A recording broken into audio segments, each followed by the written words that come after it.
Who is Jesus? 7. What is the hypostatic union? What is the hypostatic union? It means this link that is attributed in metaphysics. It means in a science that studies what beings are, this link that unifies Jesus, to make him one person. But a divine person, because he totally possesses his divine nature. He is the Word, therefore total divinity, this infinite essence is Christ's. And on the other hand, it has a total, concrete human nature. It means a palpable body, an individual sensibility, a mind with its intelligence and will. To understand the mode of the union of these two natures, we had two hypotheses finally. It could be a union that makes a mixture of the two natures to form a third new nature. God, who would have mingled with humanity. But the problem with this is that the divine nature is immutable and that, in this case, it would have been changed. Which is impossible. The divine nature is immutable by nature, eternally. And so the theologians by analogy, thought about what happens when a human biology conceived by parents receives its spiritual soul created by God. Then he makes a union in being.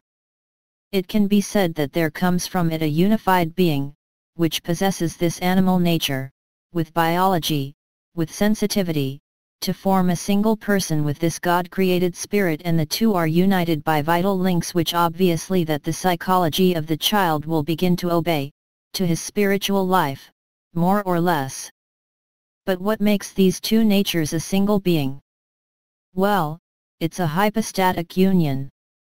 A union in being. All this is unified by what is called a substance, it means a principle of being, so that the person who came out after this animation, it is soul, psychology, and body and forms a single person. Well, by analogy, that's what happens to Christ. When the Virgin Mary says, yes, to the Annunciation and well, she becomes pregnant and there is in her, conceived, this biological disposition, and immediately, at the same moment, there is not a before and an after, at the same moment, God creates the human soul of Jesus, intelligence and will, and unifies his divinity. The whole forms only one being who is that of the incarnate Word. So there is only one person. There is a human nature with its parts and the divine nature. They are not mixed to form a third nature. They are unified by a substance that makes it a single person, and that substance that causes that union that it is?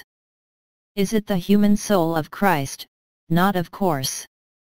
She cannot do it. This substance which unifies the being of Christ into one person is obviously the power of the Word who realizes this miracle. So that in the end, in the conception of Jesus, we obtain a single person, with his two complete natures, human nature, divine nature.